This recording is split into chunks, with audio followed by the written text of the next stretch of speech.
ప్రభునందు ప్రియ దేవుని బిడ్డలారా, ప్రభు పేట మీ అందరికి వందనాలు తెలియచేస్తున్నాను.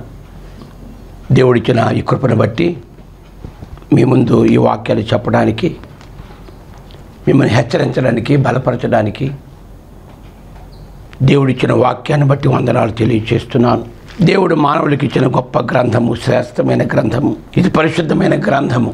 ఈ గ్రంథాన్ని మనం దివారాత్రులు చదవాలి. ఈ వాక్యమే ఆత్మను జీవింపజేయ పరలోకపు మన్నా, భూలోక మానవులను పోషించేది, బలపరిచేది, దిద్దేది, హెచ్చరించేది, క్రీస్తు స్వరూపంలోనికి మనల్ని మార్చేది ఈ పరిశుద్ధ గ్రంథము. కనుక ఈ పరిశుద్ధ గ్రంథాన్ని దివారాత్రులు ధ్యానించమని చెప్తున్నాడు దావీదు. దివారాత్రులు దుష్టుల ఆలోచన చొప్పున నడవక, పాపుల మార్గమున నిలువక, అపహాసకులు కూర్చుండే చోటును కూర్చుండక, యెహోవా ధర్మశాస్త్ర ఆనందించు దివారాత్రము దానిని ధ్యానించేవాడు ధన్యుడు. అతడు నీటి కాలం ఎవరన్నా నాటబడినదై ఆకు వాడక తన కాలమందు ఫలమిచ్చు చెట్టు వలె ఉండును. అతడు చేయనిదంతా సఫలమగును. ఈ లోకంలో నువ్వు అనుకున్న కార్యక్రమాలు జరగాలంటే, నీ కోరికలు సిద్ధించాలంటే 20వ కీర్తన చెప్తాడు, నీ ఆలోచన యావత్తు నీ కోరిక సిద్ధింపచేసి నీ ఆలోచన యావత్తు సఫలపరచునుగాక అంటాడు 20వ కీర్తనలో. నీ కోరికను సిద్ధింపచేసి నీ ఆలోచన యావత్తు సఫలపరచును. అతడు నీటి కాలం నాటబడినది ఆకువాడక తన కాలమందు ఫలమిచ్చు చెట్టు వలె ఉండును. అతడు చేయనుదంతా సఫలమగును. దుస్తులు అలాగుండక గాలి చెదరగొట్టు పొట్టు వలె ఉందరు. కాబట్టి న్యాయ విమర్శలో దుస్తులను, నీతిమంతుల సభలో పాపులు నిలువరు. నీతిమంతుల మార్గం యెహోవాకు తెలియను, దుస్తుల మార్గము నాశనమునకు నడుపును. నీతిమంతుల మార్గము యెహోవాకు తెలియను, దుస్తుల మార్గము నాశనానికి నడుపును. నేను నీతిమంతుడిగా, నిర్దోషిగా, నిరపరాధిగా చేసే ఈ వాక్యాన్ని నువ్వు ధ్యానించాలంటే ఎవరికి పట్ల? నేను ఒకప్పుడు చెప్పేవాడిని 66 పుస్తకాలు వచ్చి ఉండాలి, 10 కీర్తనలు వచ్చి ఉండాలి అని చెప్పేవాడిని. క్రైస్తవుడు అంటే బైబిల్కి గుడికి వెళ్ళేవాడు. క్రైస్తవుడికి, బైబిల్ చదివే క్రైస్తవుడికి ఈ మినిమం క్వాలిఫికేషన్ ఉండాలని చెప్తూ ఉంటాను నేను. బైబిల్ 66 పుస్తకాలు రావాలి. బైబిల్ ఏ గ్రంథం ఎక్కడుందో నీకు ఎలా తెలుస్తుంది? నీకు నీ ఇంట్లో ఏముందో, నీ వంటగదిలో ఏముందో, నీ పరసలో ఏముందో నీకు తెలియాలి. ఒకసారి మనం జేబులో పెట్టేసుకుంటాం, ఏం పెట్టుకుంటామో తెలియదు, ఏముందో మనకే తెలియదు. జేబులో ఏముందో మనకు తెలియదు, ఏ జేబులో ఏముందో తెలియదు, అన్ని ఎదుక్కుంటా ఉంటాం. కనుక దేవుని గ్రంథము, బైబిల్ గ్రంథము, పరిశుద్ధ గ్రంథము, 66 పుస్తకాలు ఏమేమి ఉన్నాయో నీకు తెలియాలి. ఒక క్రైస్తవుడిగా, దేవుని బిడ్డగా, నువ్వు సేవకుడు అయినా పర్వాలేదు, విశ్వాసమైనా, ఎవరైనా సరే, మేము పెద్దలం అయిపోయామని మాకు అక్కర్లేదు అనుకోవడానికి లేదు. ఇక్కడ దేవుని వాక్యం నీ యొద్ద ఉండాలి, నీ నోట ఉండాలి, నీ హృదయంలో ఉండాలి. ప్రవక్తలకు చెప్పాడు దేవుని గ్రంథం తినమని. ఏదో నిర్లక్ష్య మనిషికి ఏముందలే, ఏమవుతుందిలే. నా ప్రియ సహోదరి సహోదరులారా, దేవుడిచ్చిన నీ ఆయుష్కాలము, ఈ కొద్ది కాలము, ఈ లోకాన్ని విడిచిపెట్టే ముందు ఈ గ్రంథాన్ని చదవడానికి ప్రయత్నించాలి, దాన్ని కంఠస్థ పెట్టడానికి ప్రయత్నించాలి, నీ హృదయమైన పలక మీద దాన్ని చెప్పుకోవడానికి ప్రయత్నించు అని ప్రభుపేట మరి ఒకసారి బ్రతిమలాడుతూ ఉన్నాను. ఈ సందర్భంగా దావీదు 150 కీర్తనలు రాశాడు. అందులో చాలామంది రాశారు, మొత్తం 150 కీర్తనలు. ఇందులో 131 కీర్తన ఒక చిన్న కీర్తన. కనుక నేను అంతకుముందు 10 కీర్తనలు చదివితే చాలన్నాను. తర్వాత నాకు జ్ఞానోదయం అయింది. నాకు 67 సంవత్సరాలు ఇప్పటికే. నాకు 67 కీర్తనలు రావాలి. కనీసం ఒక సంవత్సరం ఒక కీర్తన కంఠస్థం పెట్టినా నాకు 67 కీర్తనలు రావాలి కదా. రోజు బైబిల్ చదువుతున్నాను కదా, 67 కీర్తనలు ఎందుకు కంఠస్థం పెట్టలేదు అని నాకు నేను ప్రశ్నించుకుని ఇప్పుడు నేనేమంటున్నానంటే, అబ్బాయి నీ వయసు ఎంతరా? నాకు 20 ఏళ్ళు అన్నయ్య, 20 కీర్తనలు నీకు వచ్చి ఉండాలి. నీ వయసు ఎంత? 25 అన్నయ్య, నీకు 25 కీర్తనలు వచ్చి ఉండాలి ఈ పాటికి అని ప్రజలను, యవనస్తులను హెచ్చరిక చేస్తున్నాను. అన్నయ్య బాగుంది అన్నయ్య, ఏ గ్రంథం దేవుడు నాకు ఇచ్చాడు, ఏ పరిశుద్ధ గ్రంథం నాకు ఇచ్చాడో, ఏ దేవుని మాటలు నాకు ఇచ్చాడో అవి నాకు తెలియకపోతే నా జీవితం ఎందుకన్నయ్యా అని చాలామంది మరి స్పందిస్తున్నారు. కనుక నీ వయసు ఎందో అని కీర్తన నీకు వచ్చి ఉండాలి, నువ్వు చూడకుండా చెప్పగలిగి ఉండాలి అని ఇక్కడ మరి ఒకసారి హెచ్చరిక చేస్తున్నాను. ప్రయత్నం చేయండి, సాధ్యం కానిది ఏమీ లేదు. సాధన చేయమురా నరుడా, సాధ్యము కానిది లేదురా. కృషి ఉంటే మనిషి ఋషి అవుతాడు. నువ్వు ప్రయత్నం చేయి. అయ్యా నా జ్ఞాపక శక్తి దయచేయనైనా, నాకు ఆలోచన దయచే ప్రభువా, నా గ్రహింపు దయచేయనైనా. ఈ ప్రవచన వాక్యాలు చదువువాడు, వినువాడు, గైకొనేవాడు. నువ్వు గైకొనాలంటే నీకు వాక్యం తెలిసి ఉండాలి. నీ వాక్యము నా పాదములకు దీపము, నీ వాక్యము నేను బ్రతికించిందని 119 కీర్తనలు ఎన్ని రాశాడో. ఈ సందర్భంగా 133 కీర్తన మనం చదువుకుందాం. సహోదరుడు ఐక్యత కలిగి నివసించడం ఎంత మేలు, ఎంత మనోహరము. సహోదరుడు ఐక్యత కలిగి నివసించుట ఎంత మేలు, ఎంత మనోహరము. అది తల మీద పోయబడి అహరోను గడ్డము మీదగా కారి అతని అంగీలోంచి మట్టుకు దిగజారిన పరిమళ తైలము వలె ఉండును. సియోను కొండల మీద దిగవచ్చు, హెర్మోను మంచు వలె ఉండును. ఆశీర్వాదమును శాశ్వత జీవమును అతడ ఉండవలెనని యెహోవా సెలవిచ్చి ఉన్నాడు. ఇది దావీదు చెప్తున్నాడు. మీరు ఐక్యతగా ఉండాలి. సహోదరుడు ఐక్యత కలిగి నివసించుని ఎంత మేలు, ఎంత మనోహరము. పూర్వకాలంలో ఐక్యత ఉండేది సంఘాల్లో, ఆదిమ క్రైస్తవ సంఘాల్లో. వాళ్ళంతా ఐక్యతగా సాగిపోయారు. నేటి ఈ సమాజంలో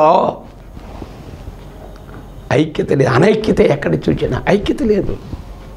భార్య భర్తల మధ్య ఐక్యత లేదు, తల్లిదండ్రుల పిల్లల మధ్య ఐక్యత లేదు, సంఘాల్లో ఐక్యత లేదు. భేదాలు, గొడవలు, అల్లర్లు, కొట్లాట్లు, కోర్టు కేసులు, నీచాతి నీచమైన విషయములు, ఆస్తుల కోసం, అధికారం కోసం, సంఘములో చీరికలు, ఐక్యత లేదు. భక్తుడు అంటున్నాడు సహోదరులు ఐక్యత కలిగి ఉండాలి.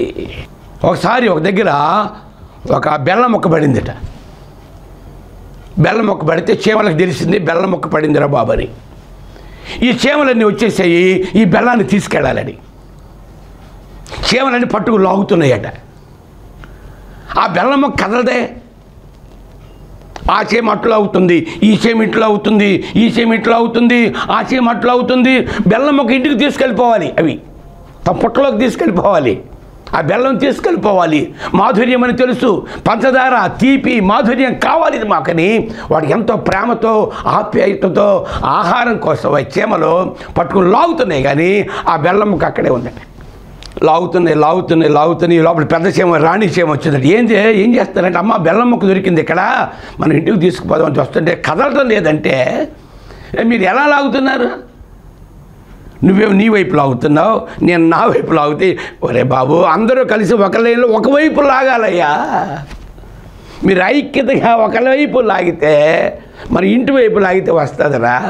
నీ వైపు లాక్కుంటే నా వైపు లాక్కుంటే ఇది నాది, అది నీది, ఇది నాది అనుకుంటే నాది అనుకుంటే నీది కాదయ్యా అని ఆ పెద్ద చీమ అడిగి చెప్పిందట. కనుక ఐక్యత కావాలి అని ఇక్కడ భక్తుడు దావీదు జ్ఞాపకం చేస్తూ, అది ఎలాంటిదట?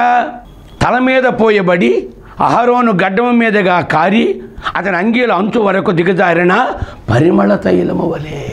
ఇద్దరు అన్నదమ్ములు, మోషే నాయకుడు, అహరోను ఆయనకి హెల్పింగ్ ఇచ్చాడు దేవుడు.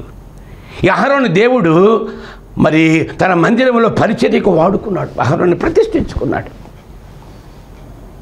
అహరోను విషయంలో మోషేకు చెప్తున్నాడు ఏం చేయాలో చూడండి. నిర్గమకాండములో 29వ అధ్యాయంలో 1 చూడండి. వారు నాకు యాజకులుగినట్లు వారిని ప్రతిష్ఠించుటకు నీవు వారికి చేయవలసిన కార్యం ఏదనగా కోడెదూడను కలంకషము లేని 2 పొట్టేళ్లను, పొంగని రొట్టెను, పొంగనివై నూనెతో కలిసిన భక్ష్యములను, పొంగనివై నూనె పూసిన పలసని అప్పడములను తీసుకొనుము. గోధుమ పిండితో వాటిని చేసి ఒక గంపలో వాటిని పెట్టి ఆ గంపను ఆ కోడెను ఆ 2 పొట్టేళ్లను తీసుకుని రావలను. మరియు నీవు అహరోనును అతని కుమారులను ప్రత్యేక గుడారం యొక్క ద్వారం తీసుకొని వచ్చి నీళ్లతో వాళ్ళకి స్నానం చేయించి వస్త్రాలు తీసుకొని చొక్కాయిని, ఏఫోదు, నిలువుటంగిని, ఏఫోదును, పతకమును అహరోనుకు ధరింపజేసి ఏఫోదు విచిత్రమైన నడికట్టును తనకి కట్టి అతని తల మీద పాగా పెట్టి ఆ పాగా మీద పరిశుద్ధ కిరీటం ఉంచి అభిషేక తైలము తీసుకొని అతని తల మీద పోసి అతనిని అభిషేకించాలి అని ఇక్కడ జ్ఞాపకం చేస్తున్నట్లుగా. కనుక ఈ అభిషేక తైలాన్ని ప్రత్యేకంగా తయారు చేయమన్నాడు దేవుడు. ఇక్కడ అభిషేక తైలం అంటే పరలోకం నుంచి భూమి మీదకి పంపబడిన పరిశుద్ధాత్మ చేత నింపబడాలి. సేవకుడు దేవుని ఆత్మచేత నింపబడాలి. అభిషేక తైలం అంటే దేవుడు పరలోకాన్ని పంపిస్తానన్నాడు. నేను వెళ్ళిపోతున్నాను, ఆయన వస్తున్నాడు, ఆయనని కలిగిస్తాడు జాగ్రత్త కార్యక్రమాలు. ఆయన పాపాలను ఒప్పిస్తాడు, పాపాలను నొప్పిస్తాడు, పాపము తప్పిస్తాడు, నా వైపు మళ్లింపు చేస్తాడు, నేను చెప్పిన మాటలు తెలియచేస్తాడు. అది పరలోకం నుంచి భూమి మీద దిగి వచ్చిన పరిశుద్ధాత్మక సూచనగా ఈ దిగజారిన తైలము అని ఇక్కడ జ్ఞాపకం చేస్తున్నాడు. కనుక నా ప్రియ సహోదరి సహోదరులారా, దేవుని పనిముట్లుగా వాడబడుతున్న మనము, దేవుని సంఘంలో ఉన్న మనము ఐక్యత లేకపోతే ఎలాగా? ఇప్పుడు మీటింగులు పెడతా ఉంటారు. ఈ సంవత్సరం వేసవికాలం వచ్చేసింది, ఎక్కడ పెడితే అక్కడ మీటింగులు ఈటింగులు. కానీ ఈ సంఘం మీటింగ్ పెడితే ఆ సంఘం రాదు, ఆ సేవకుడు రాడు, ఆ సంఘం పెడితే ఈ సేవకుడు రాడు. వీళ్ళది ఎందుకని? ఏంటది? అక్కడ బైబిల్ వేరా, అక్కడ యేసయ్య వేరా? ఈ యేసయ్య సంఘాలు కాదా? ఎందుకు ఐక్యత లేదు? ఒక చిన్న సంఘాన్ని స్థాపించి నేనే ఫౌండర్ని, నేనే డైరెక్టర్ని, నేనే బిషప్ని, నేనే ఏంది ఇది? ఏది సంఘమా అది? ఈ సంఘాలని ఎవరి సంఘాలు ఇవి? ఎవరి పేరు చెబుతున్నావు? యోనాతాను దావీదు ఇద్దరు ఏకమైపోయారట.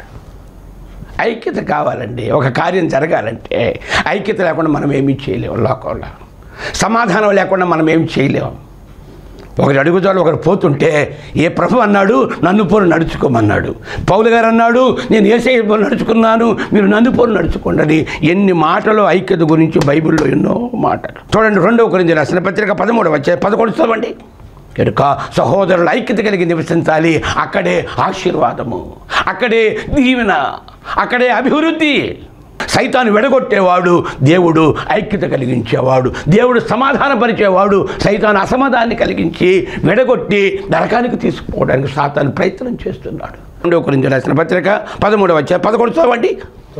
తుదకు సహోదరులారా, సంతోషించుడి, సంపూర్ణులయ్యుండుడి, ఆదరణ కలిగి ఉండుడి, ఏక మనస్సు గలవారై ఉండుడి, సమాధానముగా ఉండుడి. ప్రేమ సమాధానం కర్తయ్యకు దేవుడు మీకు తోడై ఉండాలి. అందులో 1వ కొరింథీయుల రాసిన పత్రిక 12:5 చదవండి. 1వ కొరింథీయుల రాసిన పత్రిక 12వ అధ్యాయంలో 5వ వచనంలో అక్కడ ఐక్యత గురించి ఒక మాట జ్ఞాపకం చేస్తున్నాడు. మరియు పరిచర్యలు నానా విధములుగా ఉన్నాయి, ప్రభువు ఒక్కడే. నానా విధములైన కార్యములు కలవు కానీ అందరిలోనూ అన్నిటికీ జరిగించే దేవుడు ఒక్కడే. అయినను అందరి ప్రయోజనం కొరకు ప్రతివానికి ఆత్మ ప్రత్యక్షత అనుగ్రహింపబడుచున్నది.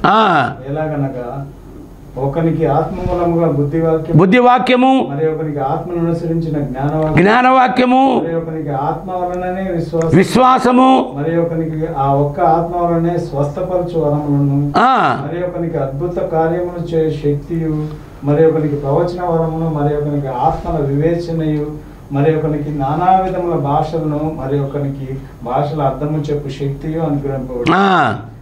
అయినను వీటన్నిటికీ ఆత్మ ఒకడే తన చిత్తము చొప్పున ప్రతివానికి ప్రత్యేకముగా పంచిపెట్టుతున్నాడు, కార్యసిద్ధి కలుగు చేస్తున్నాడు. ఇదంతా సంఘం ఒకటిగా సాగిపోవడానికి.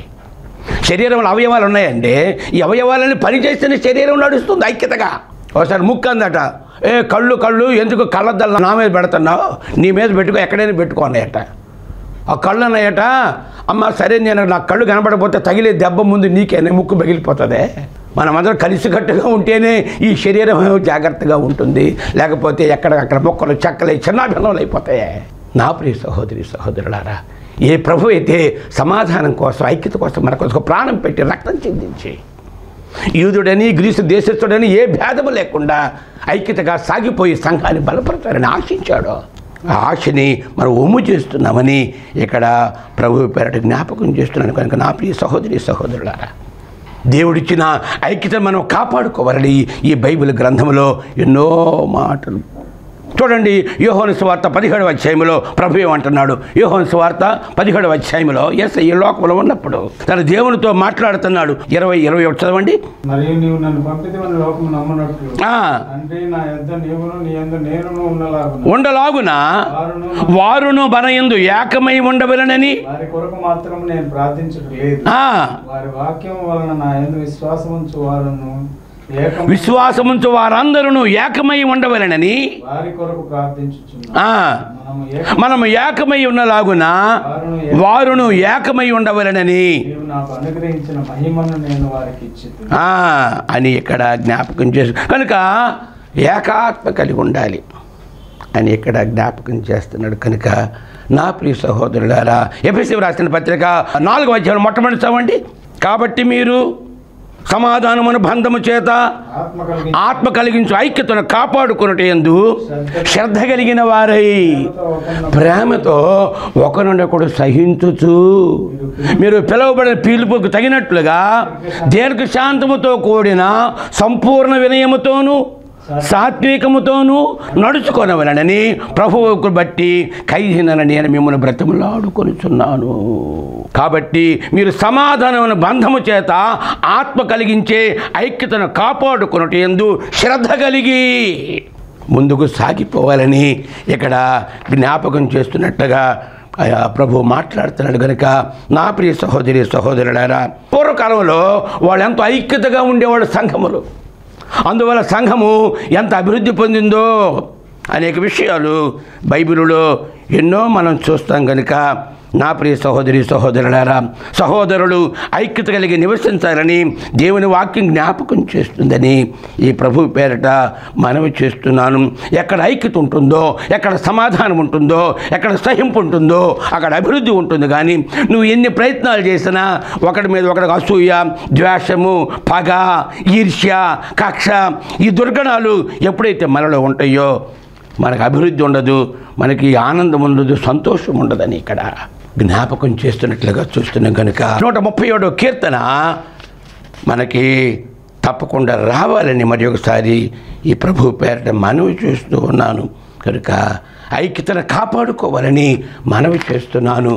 గొడవలు, సమస్యలు, చిక్కులు ఎందుకు ఇది? నేను ఎప్పుడు చెబుతూ ఉంటాను, ఎంగిలి పళ్ళెంలో ప్రసాదం పెట్టినా పాడైపోతుంది. ఎంగిలి పళ్ళెంలో ప్రసాదం పెట్టినా పాడైపోతుంది. ఎఫెసీయులు 2వ అధ్యాయం 12 నుంచి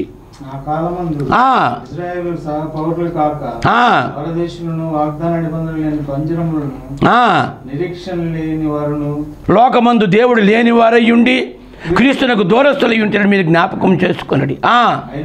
దూరస్తులైన మీరు ఇప్పుడు క్రీస్తు యేసునందు క్రీస్తు రక్తము వలన సమీపస్తులై. ఇశ్రాయేలీయునికి మనకి సంబంధం లేదట. కాబట్టి మునుపు శరీర విషయంలో అన్ని జనులై ఉండి శరీరమందు చేతితో సున్నతి గలవారు అనబడిన వారి చేత మనం సున్నతి లేని వారము, వారికి సున్నతి ఉన్నది. వారు దేవుని ప్రజలు, మనం అన్య జనాంగము. అయితే యేసయ్య భూలోకానికి వచ్చిన తర్వాత అయినను మునుపు దూరస్తులైన మిమ్మల్ని కూడా ఇప్పుడు క్రీస్తునందు క్రీస్తు రక్తము వలన సమీపస్తులుగా చేశాడని ఇక్కడ అందులో 16 చదవండి. తన శిలువ వలన ఆ ద్వేషమును సంహరించి వీరిద్దరిని ఏకముగా చేసి గనుక ఆయనయే మనకు సమాధాన కారకుడై ఉన్నాడు. గనుక ఉభయులను ఏకం చేశాడు. మన భారతదేశంలో ఏమంటారంటే యేసుప్రభు మన దేవుడు కాదండి, మన దేశస్థుడు కాదండి, అది మన మతం కాదండి. అయితే ఒకప్పుడు అలాగే ఉంది. ప్రభు రాకముందు వారికి సున్నతి ఉంది, వారికి ఆచారం ఉంది. దేవుడు ఏర్పాటు చేసుకున్న జనాంగము, వారు ఒక ప్రత్యేకించబడిన జనాంగము. ప్రభువు అందరి కొరకు ప్రాణం పెట్టాడు. కనుక నా ప్రియ సహోదరి సహోదరుల ఐక్యత చాలా అవసరమైనది. అపోస్తల కార్య గ్రంథములో 3వ అధ్యాయములో 32 చదవండి. పూర్వకాలం సంగమము పుట్టినప్పుడు ప్రారంభ దినాలలో ఎలాగుండేదో ఇక్కడ జ్ఞాపకం చేస్తున్నాడు. అపోస్తల కార్యము 32 చదవండి.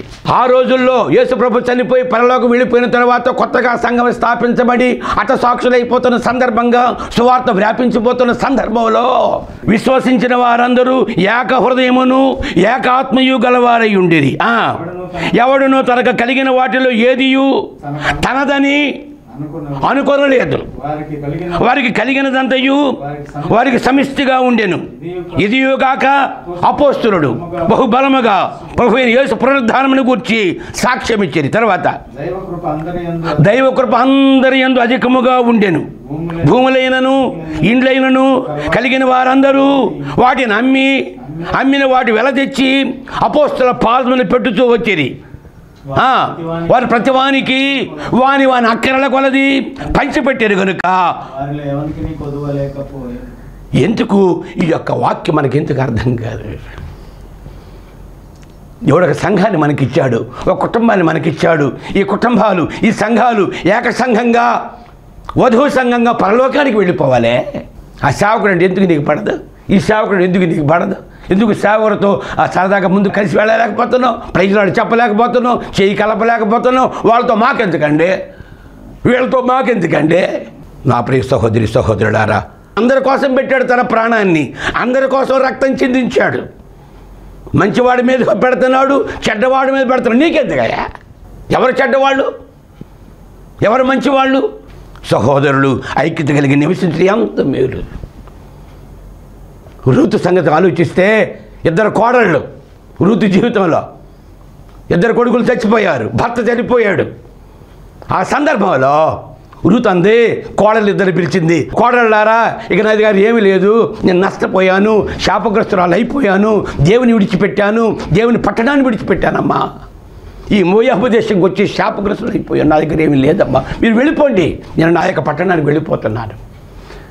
నా దేవుడు నా గ్రామాన్ని దేశాన్ని దర్శించాడట, కరువు పోయిందట, ఆనందంగా ఉన్నారట, నేను ఆ దేశానికి వెళ్ళిపోతున్నాను, మీరు మీ ఇళ్ళకి వెళ్ళిపోతున్నప్పుడు ఆ రూత్ అనే ఆ చిన్న కోడలు, పెద్ద కోడలే వచ్చింది, వార్ప ముద్దు పెట్టింది, అత్తయ్య టాటా బైబీ అని చెప్పి వెళ్ళిపోయింది. చిన్న కోడలు రూతు అంటుంది, చూడండి 1వ అధ్యాయంలో 16 చదవండి. రూతుతో కూడా ఉంది, అమ్మ నువ్వు వెళ్ళిపోవే బాబు, నా దగ్గర ఏమి లేదు, నేను శాపగ్రస్తులు అయిపోయానమ్మా, నన్ను విడిచిపెట్టమని. అప్పుడు రూత్ అందే, అమ్మా నన్ను బతిమలాను కూడా వద్దు, నీవు వెళ్ళి చోటుకే నేను వచ్చేదను, నీవు నివసించే చోటనే నేను నివసించేదను, నీ జనమే నా జనము, నీ జనమే నా జనము, నీ దేవుడే నా దేవుడు, మృతి పొందిన చోటునే నేను మృతి పొందేదను, అక్కడనే పాతి పెట్టబడుతుంది అని ఒక నిర్ణయానికి. అత్తయ్య నీకెవరున్నారు, నాకెవరు లేరు, నీకెవరు లేరు, మన కలిసి సాగిపోతావు, నువ్వు ఎక్కడ ఉంటావో అక్కడే ఉంటా, నువ్వు ఎక్కడ చేస్తావో అక్కడే చేస్తా, నీ దేవుడే నా దేవుడు, నీ జనమే నా జనం అని. ఆ చక్కని కోడలు, బుద్ధి కలిగిన కోడలు అత్తని ప్రేమించి అత్త కొరకు తన జీవితాన్ని, తన దేశాన్ని త్యాగం చేసుకొని, యేసయ్య వంశవృక్షంలో 5 ఆడవాళ్ళ పేర్లు ఉంటాయి, అందులో ఒక పేరు ఈ రూతు మోయాబీయురాయనప్పటికీ, అన్యురాయనప్పటికీ అత్తతో ఐక్యతతో సాగిపోయింది కనుక, అత్తని ప్రేమించింది కనుక, ఆ సృష్టికర్త భూలోకానికి వచ్చేటప్పుడు ఆ స్త్రీ, దేవుడు ఆ అమ్మ గర్భాన్ని వాడుకున్నాడని. ఐక్యత ఎంత ఆశీర్వాదాన్ని ఇస్తుందో అని ఇక్కడ జ్ఞాపకం చేస్తున్నాడు. దావీదు యోనాతానుల ఐక్యత, పేతురు యోహానుల ఐక్యత, అద్భుతం జరిగింది. ఇద్దరు మందిరానికి వెళ్తున్నారు, కొంచెంవాడు అక్కడ ఉన్నాడు, ప్రార్థించారు, అద్భుతం జరిగింది. పౌలు శీల అర్ధరాత్రిలో చెరసాల్లో ఉన్నారు, ప్రార్థించారు, అద్భుతం జరిగింది. నా ప్రియ సహోదరి సహోదరులారా, సహోదరులు ఐక్యత కలిగి నివసించడం ఎంత మేలు, ఎంత మనోహరము. అది తల మీద పోయబడి అహరోను గడ్డం మీదగా కారి అతను అంగీలం మట్టుకు దిగజారని పరిమళ తైలము వలె ఉండడు. సియోను కొండలు దిగువ చెరుమును మంచు వలె. మంచు పడిందంటే పంటలకు ఎంత ఆనందమో, ఆ మంచు నీ మీద పడుతుందా? ఆ దేవుని వాక్యమనే మంచు, ఆ దేవుని వాక్యమనే వాన, ఆ నీరు నీ మీదకి రావాలి. అప్పుడు నీ జీవితం ఫలభరితంగా ఉంటుంది. వాక్యం నీలో ఉండాలి. నీవు దేవుని ఆత్మతో అభిషేకించబడాలంటే, దేవుని ఆత్మతో నింపబడాలంటే, అభిషేక తైలము నీ మీద పడాలంటే